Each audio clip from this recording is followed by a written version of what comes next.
Very first Let's Play. My name is Virindi, but let's listen to this awesome song. We're never fearing, oh, to be a Dungeoneer, swimming in pools of gold. This is the guild of Dungeoneering. All the monsters keep appearing, oh, to be a Dungeoneer, whose stories will be told. What's that sound? I hear a noise. Something's coming, girls and boys. We're up in the hills and far away. We're the guild of Dungeoneering. Curse and swear, but don't despair. The way out of here must be over there. I think we're lost, but what do we care? We're the guild of Dungeoneering. So, obviously, this is the Guild of Dungeoneering. So, if you don't know about this game, it's honestly better to just jump right into it and explain it as we go. I did this one just to test everything. Alright. This is the Guild of Dungeoneering. All across the land they're cheering, oh, to be a Dungeoneer, chasing fame and glory. We're chasing fame and glory. I can't even speak already. So, the Ivory League of Explorers, the noblest, most victorious guild in the land. Virtuous. I cannot read. Wow. Virtuous guild in the land. Pfft. Those insufferable jerks. I'll show them. They won't think me so grossly incompetent when I have my own guild, because, you know, that's how it works. I brought a small hall. Wait, I've bought a small hall in the bad part of town with the gold I borrowed from them. I've staked out a dungeon that's ripe for the picking. I've even found a chump who can do all of the dirty work while I sit back and watch the coins roll in. Like my father always told me, there's always someone stupider than yourself. Well, he never really said that to me. Actually, he said that to everyone but me. Hey, wait a minute. Yeah. By the way, I can't read very well, and I apologize for that in advance, but I'm still going to do it anyways. So, Guild of Dungeoneering. So, obviously, you have a Guild of Dungeoneers. You go around into dungeons, and you collect gold, and you fight little monsters, which are pretty adorable. And I get Amen. Let's just go with Amen. The one that's always left behind, the solitary lump, the pawn who's fodder for the grind, the sorry little chump. The narrator is awesome. I will give him that. The narrator is quite awesome. But it's easy. I mean, this game it's very original. It's a card-based, adventure-y, turn-based game. But you can't control your character. They go where they want. But I can say put this here, and then it puts the ducky. None of this is in my control at the moment. Puts the ducky down and puts the coin down. Your character will instinctively move towards coins, not necessarily towards monsters, which can be quite annoying. So here we can use Cower. We blocked his attack. He took 1 damage inflicted upon himself. He did which is a horrible card. You want to avoid that at all costs. So here, he's going to do 2 damage to me and take 1. So all I need to do is close him or hit him eyes closed punch. So I hit him for 1, he hit himself for 1, he has died. I know what all these items do. This one, you block attack and you heal yourself. This one gives you swift, which doesn't damage. You attack first, plus you get to draw a card. Or this, which attacks 1 and defends 1 physical damage. Now there's physical and magical damage. Each character has its own abilities, and we'll get more into that when they come along. But obviously we're going to put this here, and we'll fight a giant bat just to make it interesting. The rubber ducky is nearly impossible to lose to. I'm pretty sure it's impossible to lose to the rubber ducky unless you just actually went out of your way to do it. So this is an unblockable attack, so obviously no point in trying to block it. I'll just hit him and let him hit me. This one I will block because he's going to drain me and heal himself. That's not fun. He's going to do it again, but there's nothing I can do, so I'm going to draw. So functionally, my attack didn't even happen. That's fun, but I can do Lucky Hit and hit him for 2 points now. And then he should hit me for 1, and I will hit him for 1. Or not, I will block because he would block my attack. That works too. Okay, and this is unblockable, but I'm going to do Lucky Hit just to overkill the situation, because why not? So we leveled up, gained 1 HP. We can take 2 damage, or we can get another heal. I'm going to go for the 2 damage. just because early on, it's, you know, the game is really easy. It's more of a tutorial. Squeak. Yes, that is the Rat King. He's kind of a dick. So these are fountains, and what the fountains do is they either give you a positive or a negative effect. So we got one of each. So after this fight, I'll look at both of those and I'll explain what they do. So we're gonna use Swift here to draw a card because I can't block him even if I had one, which I don't, coincidentally. Just go for lucky hit, and then we are going to use the Fire Blast and kill him. Boom. Easy fight. Nasty rats aren't exactly a issue. We got 2 gold out of the situation, which is great, but we also killed 3 monsters, so I don't even get to show it. This is just really quite surprising. Thanks to you, I've lost a wager. Against all odds, you're surviving. Next time, I hope you find more danger. He is kind of an asshole. So, we can either go back to exploring, or we can upgrade our guild. Now we have physical, magical, and items. All of the items are good. The Apprentice is a magical character. The Mime is a magical character that copies your opponent's attacks. Not my style. Bruiser is a very strong melee character, and the Cat Burglar is kind of a roguish character. A lot of quick attacks and like buff up your next attack to be stronger. I'm a fan of the Bruiser, so that's what I'm going to do, but not yet. I'm going to give the Chump a little bit of a play because I usually don't. But we are going to... We're going to grab the Leather Worker. Now we're going to get the Woodworker. Get those weapons. We're going to put them over here. The Woodworker is very nice. All of the item buildings are all very nice. I usually don't give the Chump any play, so this time I will give him a little bit of attention because the Chump's not bad. The Chump should be able to defeat the Rat King. If not, I will be quite upset. So, the Rat King, he's not that hard. But considering that he's the first boss that you fight, can't really expect him to be a terrible creature. I can't put any of this stuff down, so it's not a big deal. A big part of this game is getting the... I could have put a bat here, actually. That's my bad. A big part of this is actually getting the corridors that you need. You don't really have a whole lot of say in what you do and do not get, which kind of sucks, but at the same time, it's, you know, it's a little more varied. So if you just strictly don't get the things that you need, you could lose just because you couldn't go where you needed to in the amount of time you get. Because while this one's easy, just defeat the Rat King, and I can take as long or as quickly as I desire, there are later ones where you have to get there in a certain amount of turns. Well, if you don't get the appropriate pieces to make it to where you need to go, you can't do that. Obviously, that's pretty bad. Same goes for the fact... Okay, so real quick. Okay, so the stool is good, but it has which is a bad card because it'll make you basically lose a turn on that one. Armor 1 is great because repel, blocks 3, anything is going to be blocked by at this level. Even the Rat King can't do more than 3 at this level. 1 damage and blocking 1 is good. The Arcane Wand, not bad. You get both of them are 1 damage. 1 lets you draw a card, 1 lets you get healed. Hand Axe, good damage, but I'm going to go with the stool for the defensive factor. Now, my character should go left, yes, because the gold is more enticing to him than anything else. So he's going to automatically go towards gold.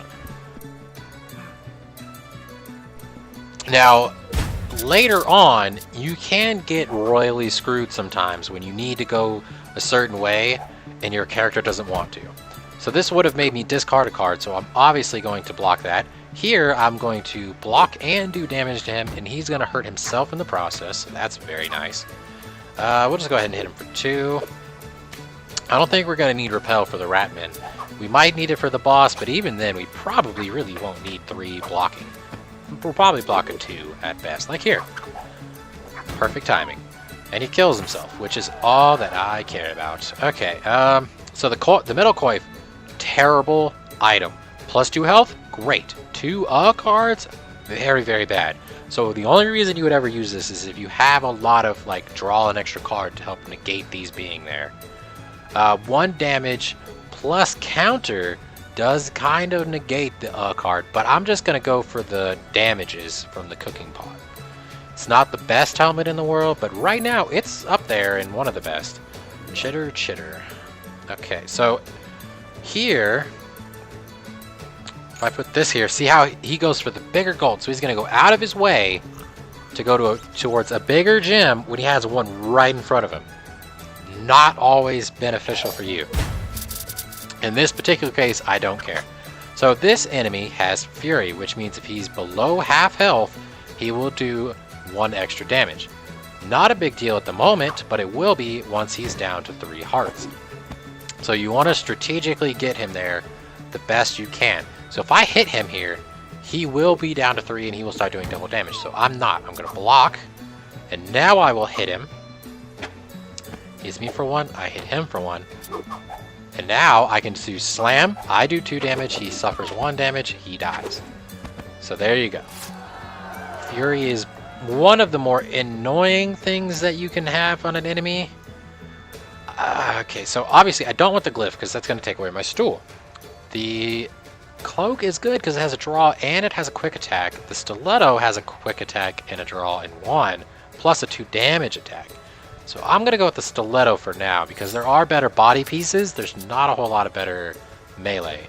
So we're going to put the gem here as well. We're going to put the knoll here and give him 2 coins. We still need a piece to go here. A 4-way intersection or a 1-up and across will also work. It does take a bit of time to get the ideal piece sometimes, but you know, it's part of the game. And obviously, like I said, when you get to the ones later where it's this is really bad. When you get to the ones later where you have to get there in a certain amount of turns, you can get royally screwed by just bad luck. This one I might actually die here, to be fair. Okay, this is definitely going to help. So I need him to not do 2 damage or to not block me. Okay, I'm going to block his attack and let him kill himself. But that was actually a lot closer than I really wanted it to be. So we are going to take the crossbow because it'll get... no, will we though? No, we won't. Will we? No. We're going to take coin. The crossbow is good, but I want the 2 damage over the magical defense because I don't see the magical defense really coming in handy anytime soon. So we're going to put this here just because I can, and it'll give me another room to try to stay up in the top area instead of backtracking a ton. So because I skipped over it before, your character can move 2 spaces unless they move into fog. In that case, they can only move 1 space. So backtracking is quite a bit faster, but not necessarily something you really want to do, to be fair.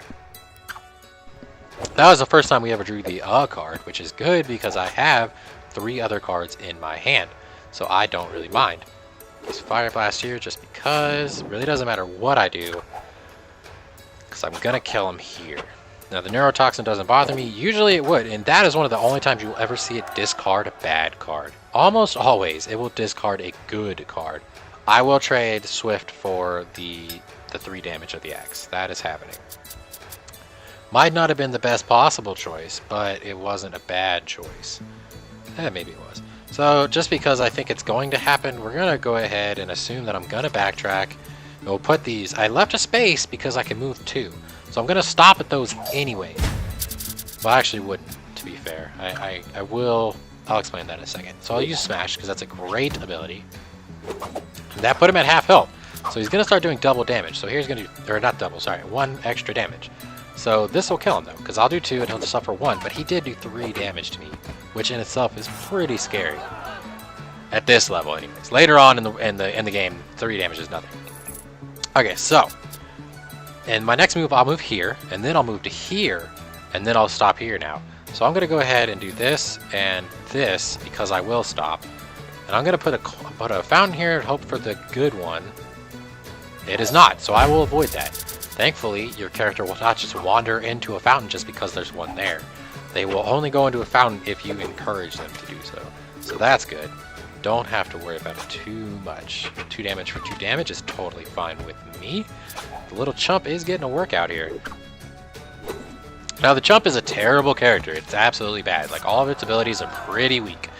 Nothing to be... Okay, we're going to take the Tattered Mail, which gives us a second card, but it does give us counter and health, and I don't have a body piece. But yeah, so the chump is really bad. All the other characters are better, but it's it's the first character that you get. You gotta give him a little bit of attention here. Now, this is a pretty good example so far of not getting the piece that I need to be able to go fight the boss. But I do have a very large deck now, which is good. Okay, so we're gonna use the best card we have. But then see, if I block it, I won't discard. And I want these gone. But if I block it, I can pretty much guarantee that I will lose Bash. Let's just prove point. Bash. Always. You will always lose the better card.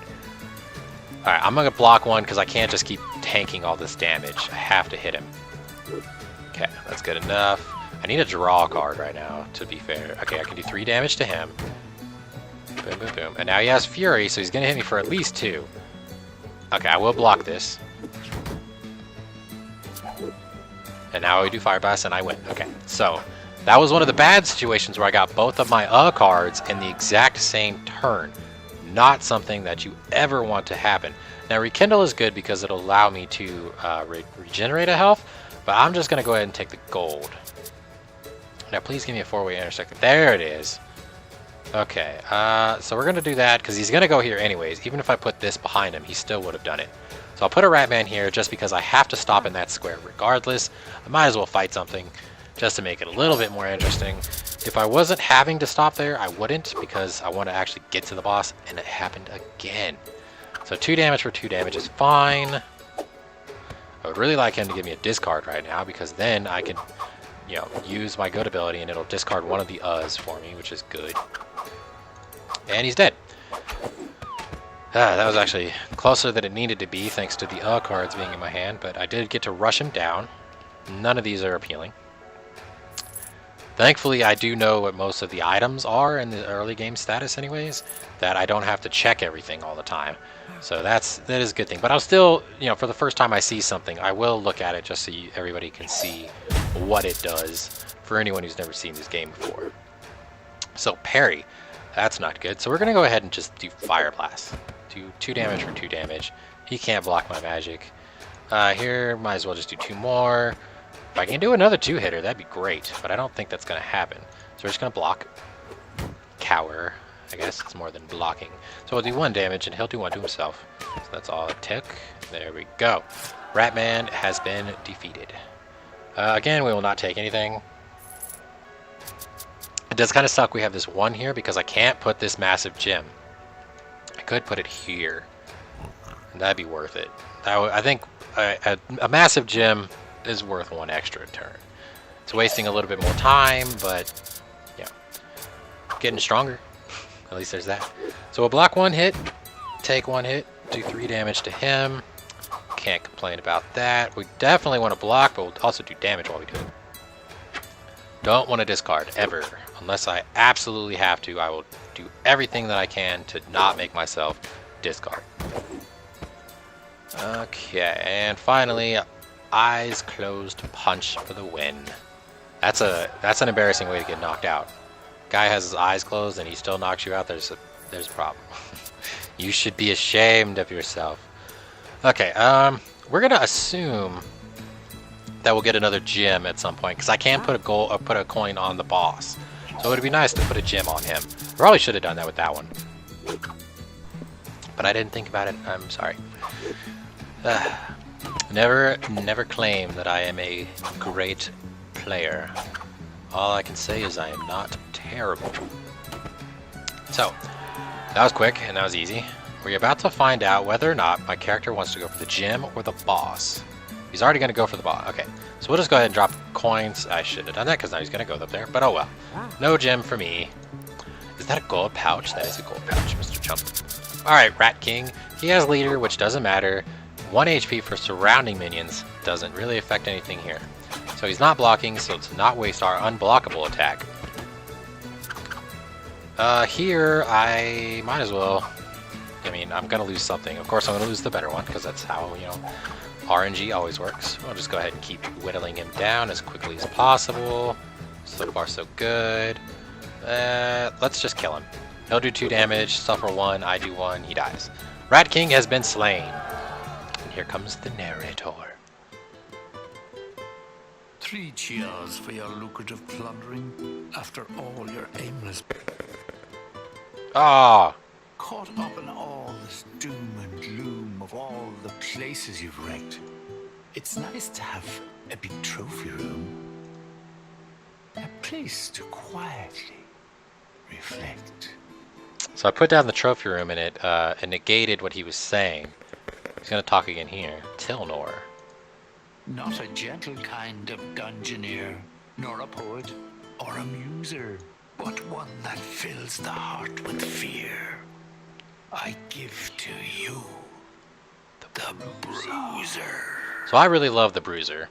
And I bought some more good weapons for him. They're gonna be a lot more defensive, and the other ones are going to be melee intensive, so that's going to be good. But I'm going to end this episode here. Hopefully you have enjoyed, because I certainly have, and I hope to see you next time. Bye bye.